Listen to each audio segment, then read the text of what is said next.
Okay, we're back. We're live. We're ThinkTech Talks. We're ThinkTech Asia today because we're talking by Skype with Gauri Khandekar, and she is in Delhi right now, and that's wonderful. This goes on our world map of places we talk to by Skype, and it works. And we would have video, except it's too early in the morning. It's 3 o'clock in the morning for Gauri. Welcome to the show, Gauri. Thank you so much, Jay. It's my pleasure to be online. Yeah, it's great. We had an interview with you, about 6 months ago, when you were here with Pacific Forum. And what has happened since you left your stint at Pacific Forum?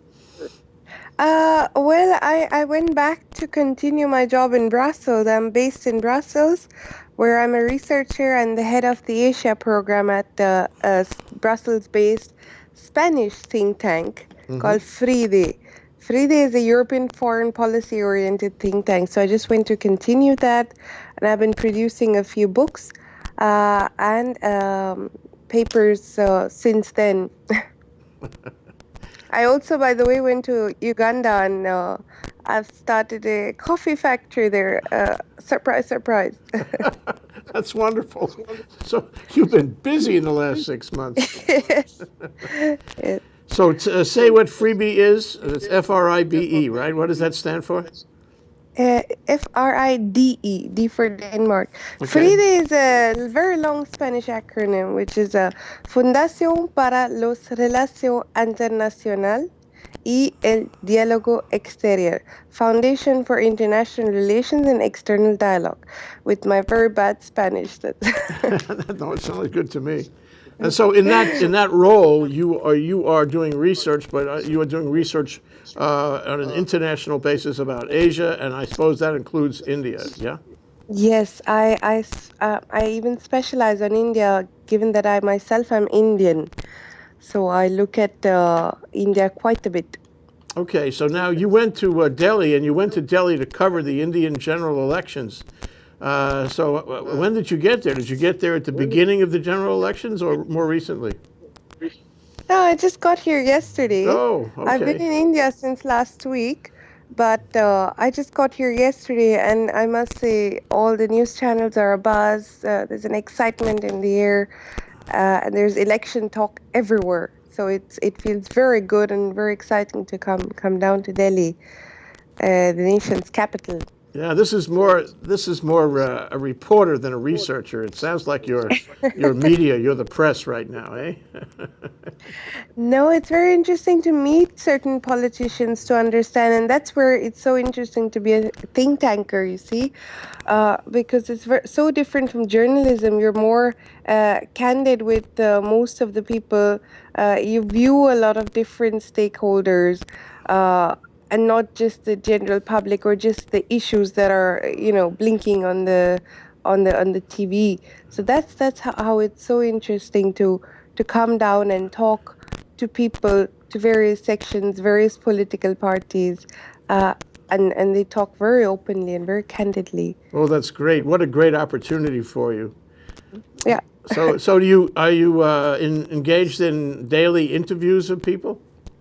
Yes, I am. I met a few politicians here today as well. I meet the EU delegation, the Belgian embassy here, and another group of think tankers as well. Well, so at the end of the day, when the elections are over, you will take your research and write an article about it, and maybe we'll get a chance to see that. Yes, I will, and I already have written a pre-election paper, which is free to download on www.fride.org. It's called Modi's Moment, India's Elections 2014. And Modi is the candidate that's predicted to basically win these elections. He's the prime ministerial candidate for the Bharatiya Janata Party, the other big party other than the Congress party. So we can come to that, but it's up there, free to download, and it gives a very good overview of all the issues at hand and who and why Modi might win. Well, can you tell us more about your article and Modi and the parties, so we sort of get the lay of the land, and then we'll go into the current process that you're observing. So, what's his background? What's the background of his Sure. party and the opposition party, and why is he the front runner? Sure. So, well, just a little overview for those who are not familiar with Indian politics. There are two main political parties in India at the national level. Now, India is a federal state, just like the United States of America. It has around 30 states, so we're not there yet, but getting there. But so at the national level, we have two main political parties: the secular, religiously secular Congress Party, and the Hindu nationalist Bharatiya Janata Party, means or in short, you can call it the BJP. Now, the BJP is promoted as a very nationalistic party. That's its image.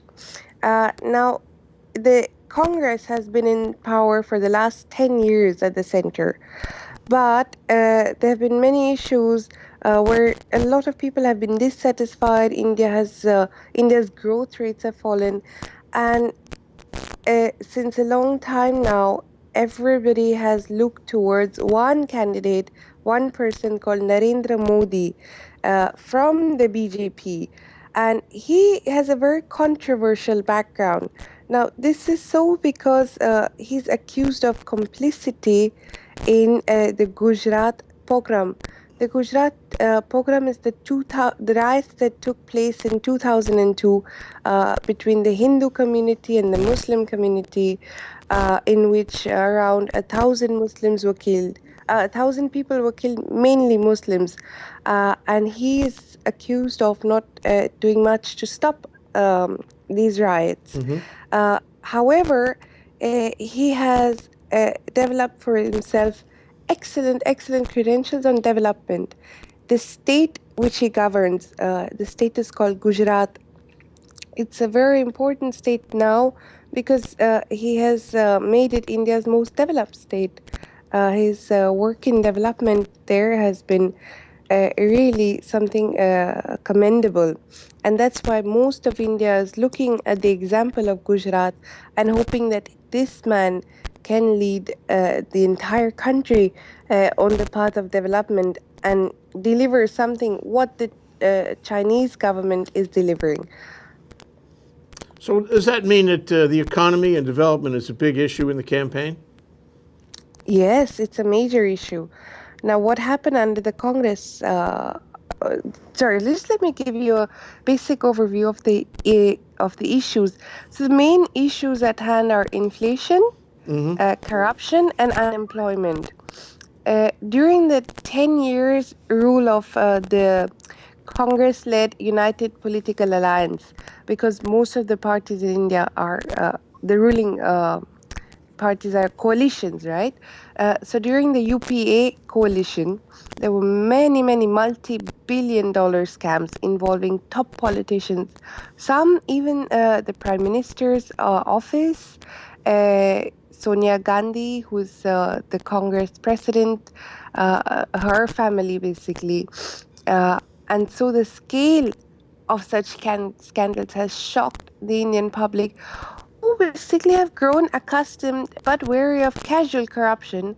But these mega corruption scandals have really left the people stunned. And this is all in a country where the average wage is $132 a month, according to the ILO. So that is one issue. The economic issue is the low growth rate.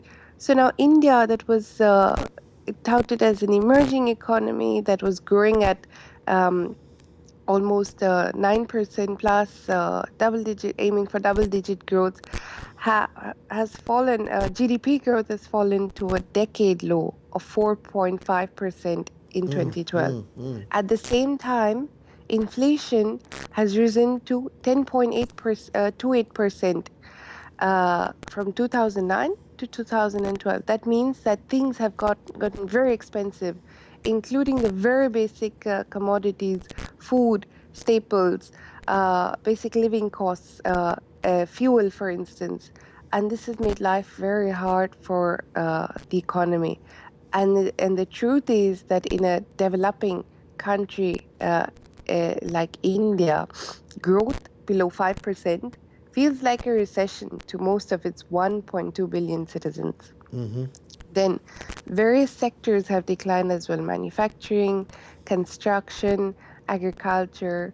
These have declined.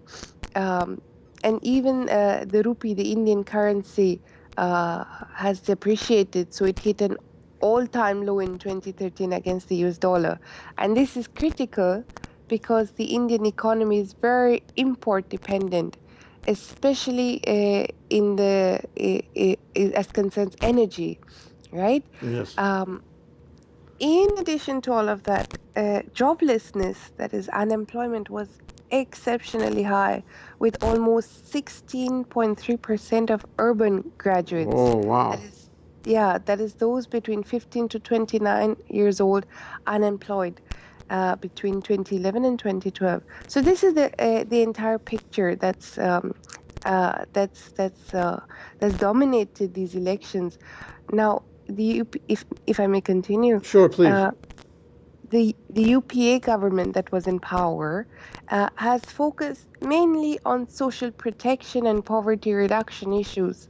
They have employment guarantee program, the Right to Food Act, which are also criticized. But they provide few days employment and subsidized food to the poor. But this has not trickled down or failed uh, to attract the graduate, the younger generation that aspires a bit more than just handouts. They want more. They want economic opportunities to empower themselves instead of drifting at the fringes of poverty, basically. So this is what's been happening, and this is how people's frustration has grown since the past few years now. Well, what is responsible for some of this deterioration? I mean, is there a general feeling about the fact that, or the possibility that the existing government has been responsible for the corruption and the inflation and the economic decline and the unemployment? These are not good numbers. This is not the story of an ascending nation. I would be worried. Aren't you worried? Aren't people worried? And who do they blame? Exactly. Exactly. Everybody is very, very worried. Now, in this election, what's important is that you have almost 100 million new voters, right? So those are the first-time voters between 18 and 19, 23 million 18 to 19-year-olds, and a fifth of the electorate. Now, the total electorate is around 815 million people.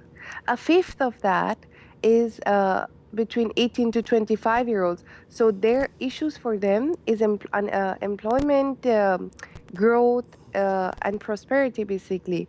And this is the same for their parents that are concerned about them, their grandparents, since India is a very family-oriented nation. Now, yes, people do blame the government because the government is expected to deliver. It is a democracy. We're the world's largest democracy, and we have a very, very active media. So everybody has blamed the government. Most of the scandals have taken place within the government, involved top politicians themselves. So this is why we do blame the people in power for not delivering the growth that's needed. There has been a lot of political paralysis, apart from the corruption that's taken place, and basically under delivery. The people feel that the government has not focused themselves towards growth-oriented policies. Rather, they've looked at more social protection policies. Now, this is why basically Modi has come to the front. And the reason is that Modi's vision of an Indian dream appeals to aspirational Indians. You see? So he's promised to create 250 million jobs by 2024. Now, I know jobs is a major issue in the US as well. And the same in India. So he's promised to create many, many jobs. a quarter of a billion jobs. He wants to attract foreign investments. He wants to kickstart the manufacturing sector, to construct a high-speed railway network, and create about 100 smart cities, because development and urbanization is a very large necessity in India.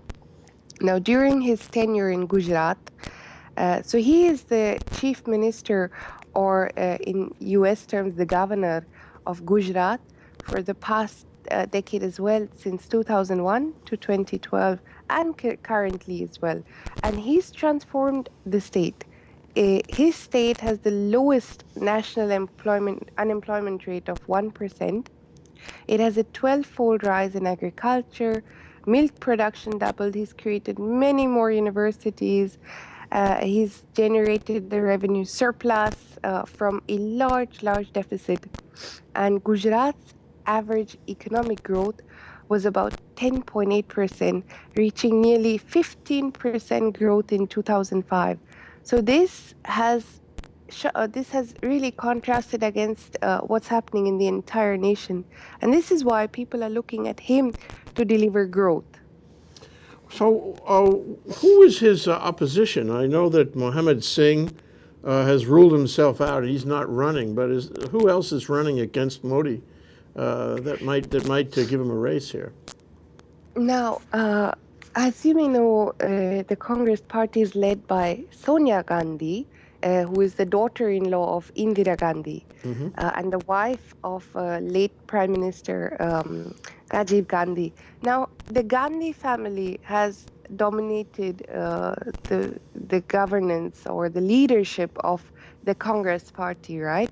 In this side, you have her son, Rahul Gandhi, that is widely touted to be the next prime minister.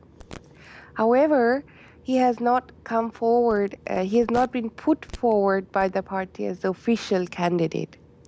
So you have a number of good leaders on Congress side, but you have people expected that Rahul Gandhi, who is the son of Sonia and Rajiv Gandhi and the grandson of Indira Gandhi, to lead, but they've not officially put him forward. I've heard it said and reported here on the radio anyway that he's young, he's inexperienced, he's not considered nearly the same level of sophisticated manager that Modi is. Is that what's the talk in India?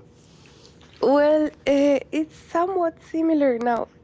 He's not that young, I would say. He was portrayed as a young leader since a long time, but he is 43 years old. That's not so young. That's not so. Maybe young in the Indian context, where most of our politicians are above 60. You see, so, but definitely not compared to the United States of America. But yes, he has been criticized as being inexperienced, in not having much understanding of what the issues are. While he has, and there's also been a certain perception of hypocrisy, because while he has talked about anti-corruption itself, joining basically the bandwagon of this enormous anti-corruption movement that started in 2011, but on the other hand, his own party, which has been in power, has not passed some legislations, has not been so active in promoting anti-corruption. So that has come across as somewhat of a dilemma. And what's important is that also his constituency of Amethi in the state of Uttar Pradesh has remained quite backward. He's been contesting from Amethi also from the last decade, I think, and there's still very poor transport, little access to electricity. Most of the factories remain closed. Amethi still remains very poor, so there's not been much development there. Well, do people believe that Modi can actually perform the same miracles, on the national level? I mean, it sounds like he's worked miracles in his own state, but it's not necessarily so that he will be able to do the same thing nationally. There must be obstacles that he will have to overcome, issues that he will have to resolve that are more difficult when you take all of India. But I'm wondering if people believe, if the general feeling is that yes, he can do for the national what he did for the state. Yes, certainly there are going to be many, many difficulties, but he's the only other option. Let's say, yeah, he's the other man out, because the Congress Party, which the government, which the people of India trusted, is the major party, is the secular party that the people have voted to power. They did give them 2 terms, yet the perception around the country is that the Congress has not delivered. Mm-hmm. And now they look to this person now. Modi is from the BJP, which is the second largest party, the other largest party in India, let's say. Oh, this is a really important moment for India, it sounds like. This is Gauri Khandekar, Yes. a researcher and head of the Asia program at FRID.org in Brussels. This is ThinkTech Talks, talking about Asia and the general elections in India right now from someone on the scene in Delhi, in India, Gauri Khandekar. We'll be right back after this short break. Hi, my name is Dr. Rafi. Every week, I'm right here at ThinkTech Hawaii, 3 p.m. on Mondays. My show is Boards' Bio Briefings. What do we do here? Well, we watch sperm swim, we see if they catch anybody, we check out the latest biosimilars, the kind that, what was his name, the guy with the bicycle?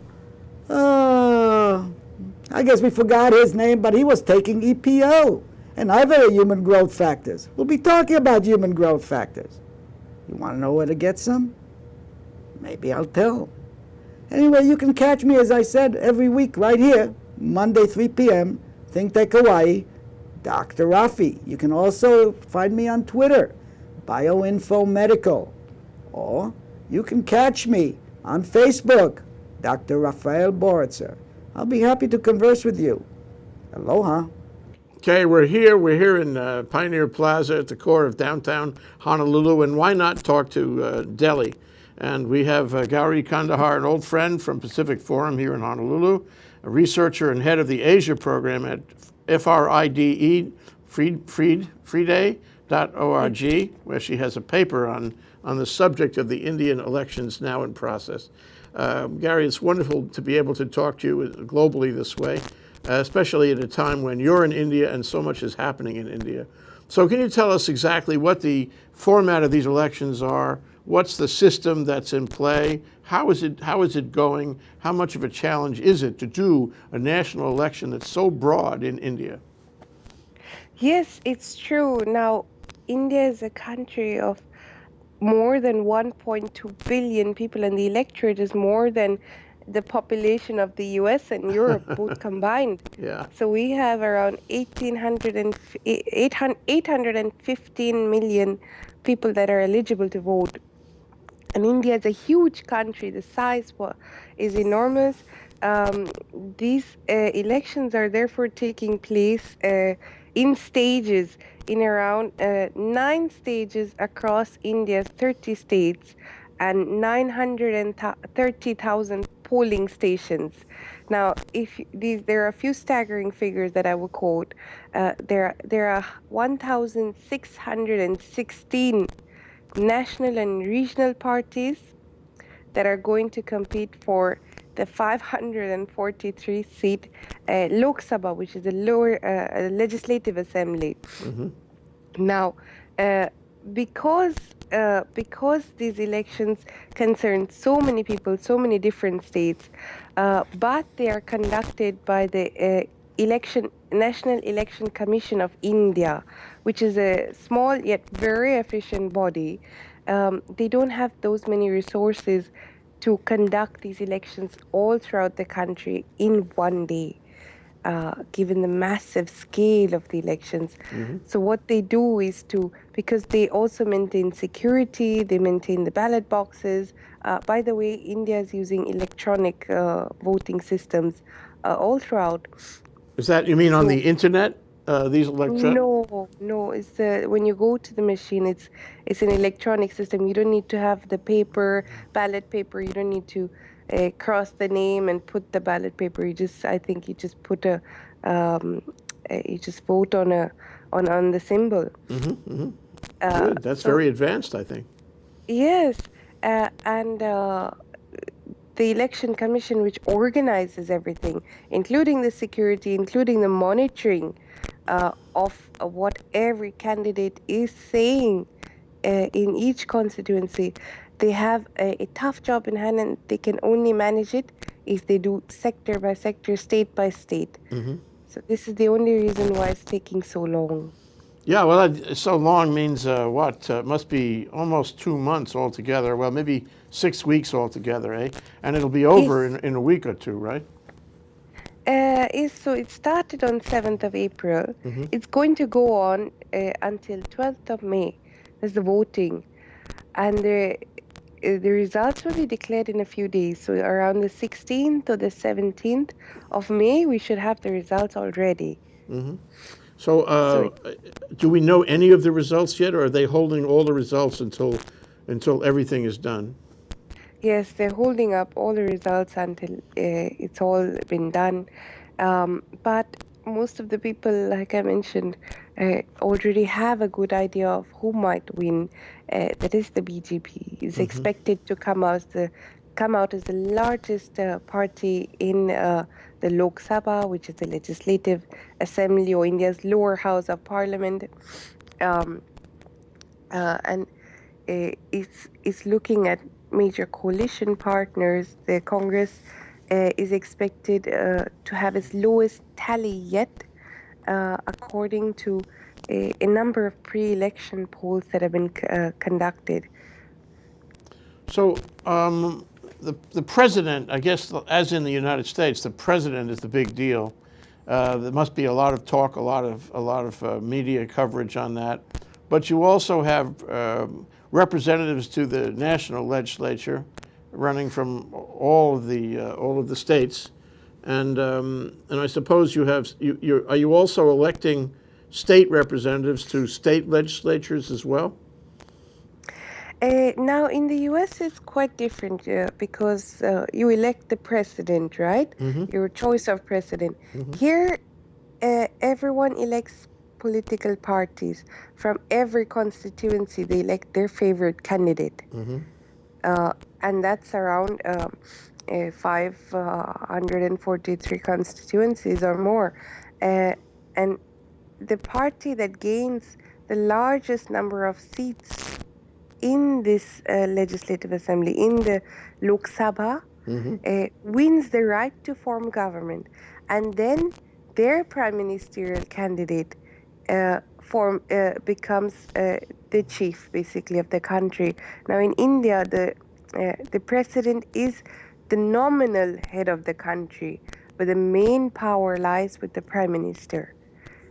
But people don't directly vote for the prime minister. Yes. However, this election is so different that it feels like we're voting in a US presidential style election, that most people are voting for Narendra Modi. This is a very different election this year. Sounds like it. I want to explore that. So then when the election is done, the winning party will get together and select a prime minister. Will that be? That certainly will not be Mohammed Singh. He's going to be finished, right? It'll be somebody else. Are there names out there about people who might, be selected by the winning party? Yes, of course. Now, Manmohan Singh is, of course, his career as prime minister does come to an end. And since he's from the Congress party, there are very slim chances that the Congress would come to power anyways. So the Congress candidates for the moment and the Congress has not declared any candidates. The Congress would not be forming the government and neither coming up with the prime minister candidate.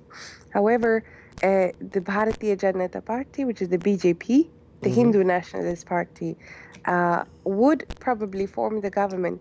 Now, in India, since the 1980s, there's not been a single largest party in parliament which has won total majority. And since then, we've had coalition politics, right? You have huge coalitions. Both the Congress and the BJP lead large coalitions. The Congress has around 9 political parties in its left-leaning UPA alliance, and the BJP, which has a National Democratic Alliance, is composed of almost 34 parties. So these alliances sit together. The winning alliance will sit together and basically vote on who it thinks its excuse me, candidate will be. And the last time you had a general election like this was several years ago. So things have been, Yes. you haven't had an election in the past, what, 5 years? 5 years. We have elections every 5 years, if all goes well and the government does not have a no confidence vote. The last elections were in 2009, where the Congress was re-voted to power. So this is like the English system, isn't it? It must be, drawn off the English system because that's where India came from politically. And I'm just wondering, with all the size of it and the breadth of it and the number of people involved, number of parties that you describe, whether it works. It sounds like it's very complex, and it must be hard for the government to actually get things done. Can you comment or tell me how people feel about, whether the government is working, doing its job as a form of government? Sure. So just I would like to comment first on the style of governance. Yes, it is India's constitution. When India was gaining independence, we had a group of leaders that traveled across the world to see the best system of governance. They looked at the UK, they looked also at the US, and they basically formed this constitution of India, looking at various strong governing models, right? And the Indian model is based very much so on the British model. Now, coming to system of governance, now India as a federal unit is governed by the states with their leaders, which are known as chief ministers. Now, the chief ministers are equivalent to governors in the US, and they are responsible for a number of issues of governance, delivery, public goods,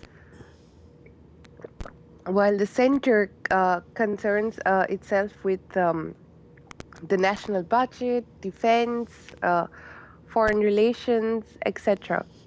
Now, what's happening in India is also very important because India is in a process of decentralization. Sorry, just 1 second. Sure. Sorry. India is in a process of political decentralization, which means that more power is going from the center to the states. So the states are becoming more important, and they're going to be more the areas which give out most of the legislation, which look at governance of their state more and more. And many people are calling in India for India to become a United States of India, like a United States of America. Now, a number of Indian states are also conducting their own foreign policy because they're directly concerned with foreign investment. And so it's a very complex federal system. So the young people would like to see it more national, You think their votes in this election will tend to advance that idea of nationalism? Nationalism, I don't think is the issue as much as economic opportunities. They're just looking at a functioning government. They want someone that can deliver growth. And the talk here is that we also want to become like China. We also want to grow like China. Now, don't mistake me for when I say China that people are asking for a political governance system like China. No, we don't want that at all. We're very, very happy to have our right to vote and our democracy, but we want someone that delivers like China as well. And the Chinese example of governance is seen as quite effective amongst even the poorer sections of Indian society. So what everybody wants is just a very functioning government, an honest government, more transparency, more accountability, and more delivery. So this is a kind of turning point, I think. But let me take a short break, and we'll come back and talk about how this election affects things in India going forward and its relationships with other countries going forward.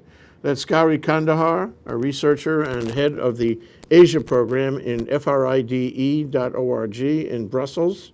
She is in Delhi now, covering for that think tank the story of the general elections in India, right on the ground, here for ThinkTech Asia. We'll be right back after the short break. I'm Jay Fidel. That's Sharon Moriwaki of the Hawaii Energy Policy Forum. And every Wednesday we have Hawaii, the State of Clean Energy. We've been doing it for some time now, and we have some fantastic guests on there, unbelievable guests who give us insight into what is going on in a very complex, sometimes very confusing, sometimes very disappointing area of progress in the state. So we love doing this. We love meeting them. We love talking to them. We love having their ideas out on the table. So maybe, just maybe, we can all make some sense of what's going on. Sharon, what do you think? I think that's absolutely correct. We enjoy ourselves meeting with all these people and hearing about the energy and the state of clean energy, and hopefully we advance clean energy for the state. So it's terrific. Join us. Okay, it's every Wednesday. Okay, Wednesday is Energy Day. Every Wednesday, 4 to 5 p.m. Hawaii, the State of Clean Energy, here on ThinkTech Hawaii. We'll see you there.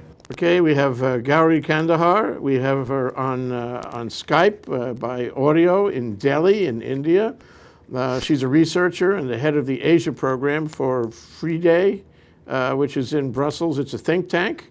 We're talking about the Indian general elections, and we're getting now to the point of our discussion where we should talk about how this election will affect India in general. You know, in the U.S., statewide and federally, sometimes profound changes can happen by way of amendment to constitutions and the like.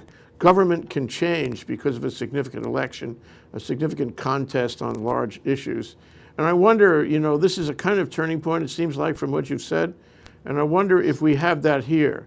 That is, how important is this to India going forward? How important is this to the possible transmutation of some of the structures in Indian government? Now,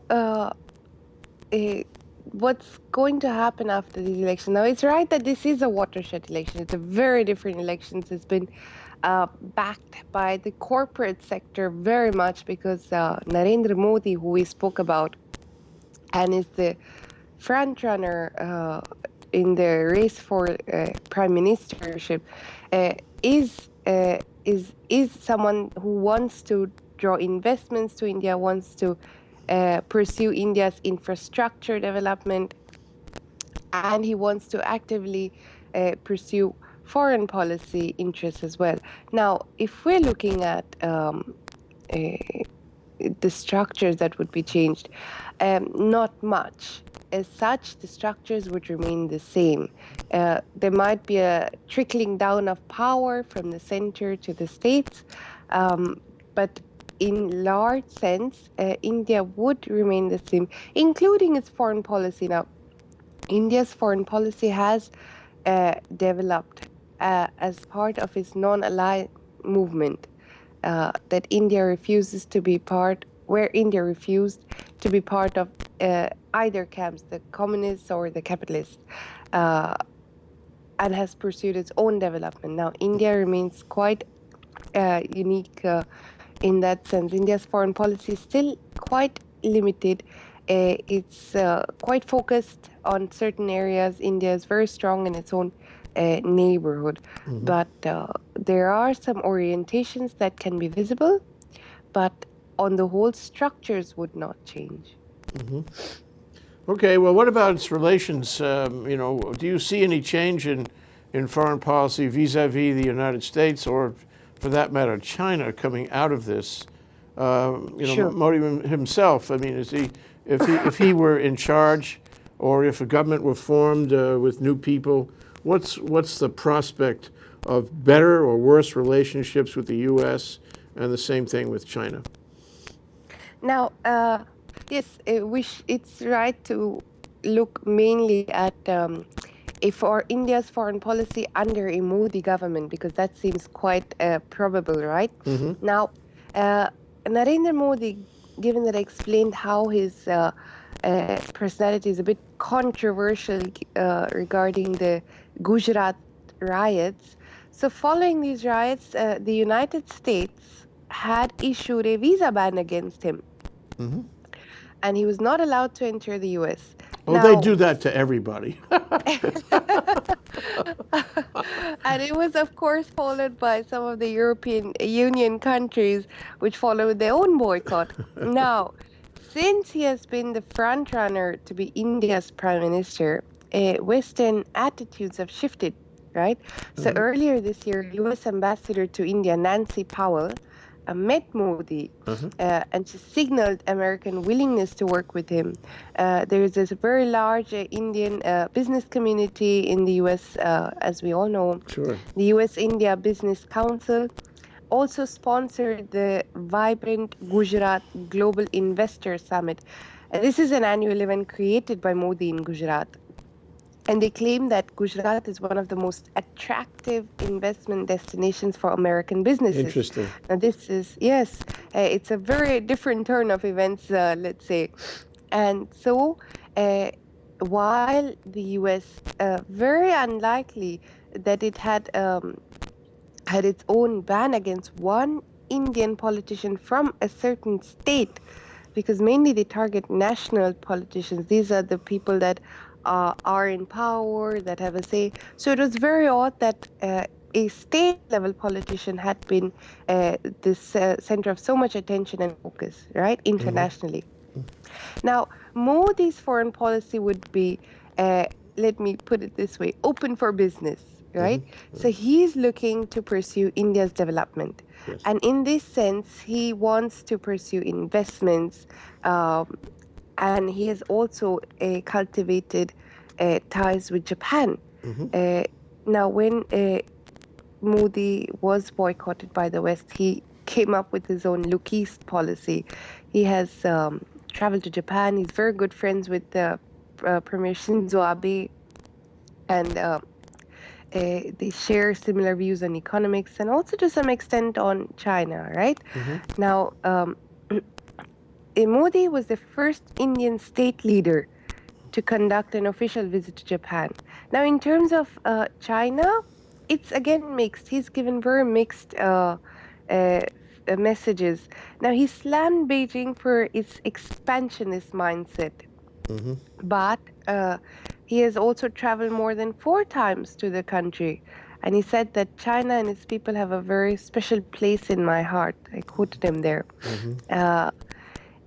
China and India are China is India's largest trade partner, but India also has a huge trade deficit with China, almost 31.4 billion. So that's a third of total trade is a major deficit.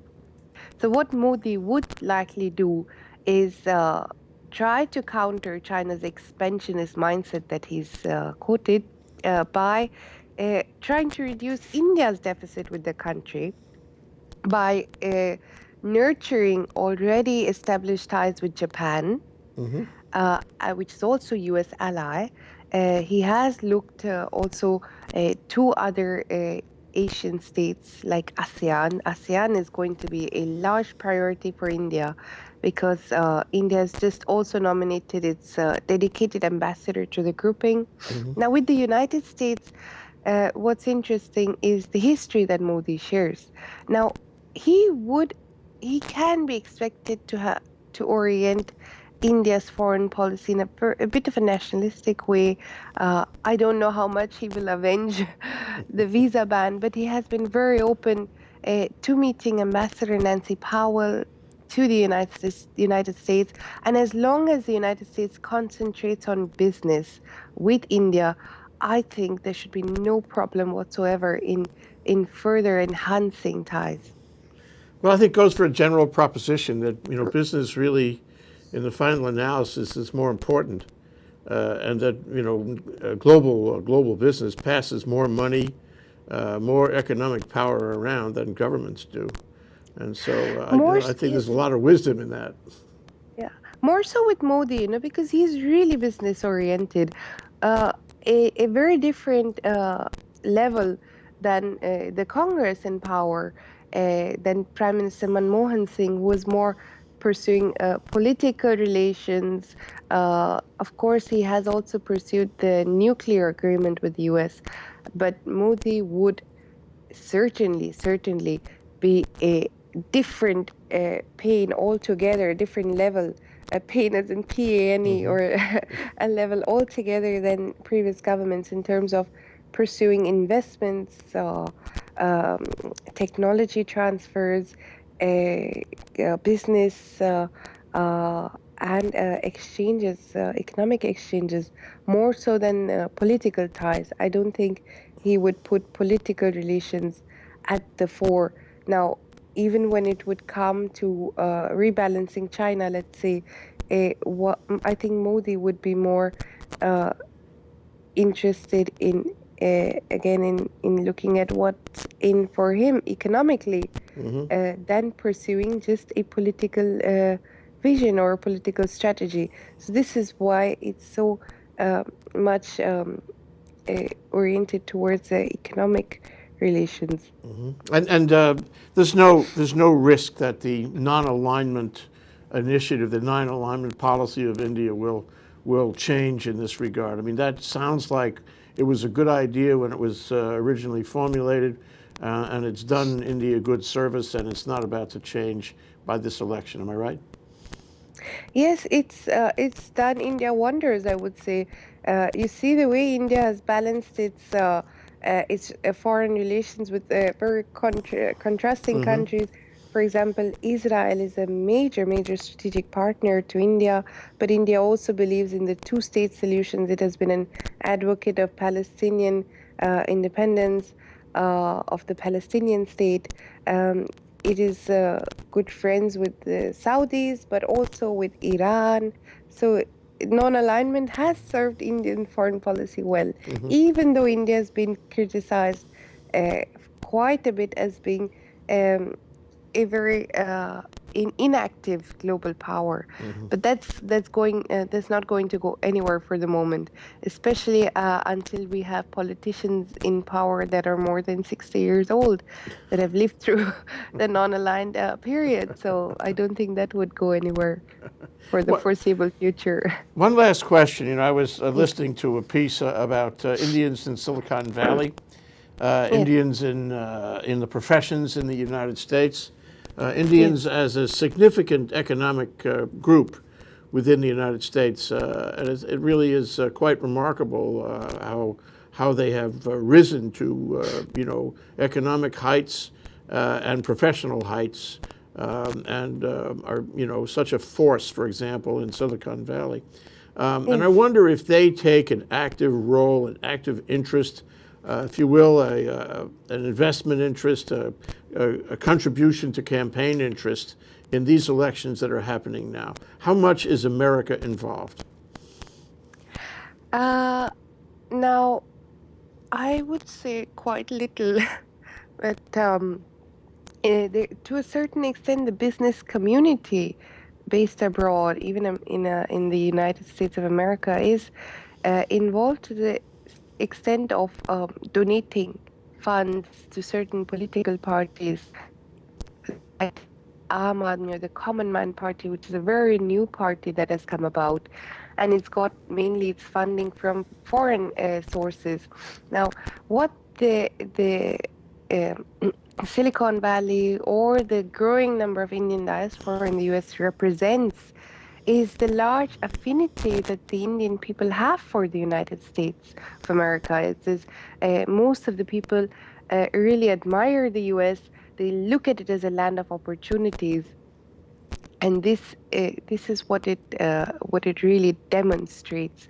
And the US, for its part, recognizes talent. It nurtures talent, and it has also helped. It has also helped in bringing these two nations closer. Of course, foreign Indian residents are not allowed to vote abroad, so their direct involvement, like I said, our involvement is quite limited. But in terms of nurturing political developments, yes, they're quite vocal. Like I mentioned, the business community is very involved. The Indian business lobby tends to promote relations with India. You have Mr. Ashley Tellis from Carnegie, for instance, who was an Indian previously and now an American citizen. He has been the main architect, or he has been the main promoter of a nuclear deal with India, that the major nuclear deal that the United States signed with India.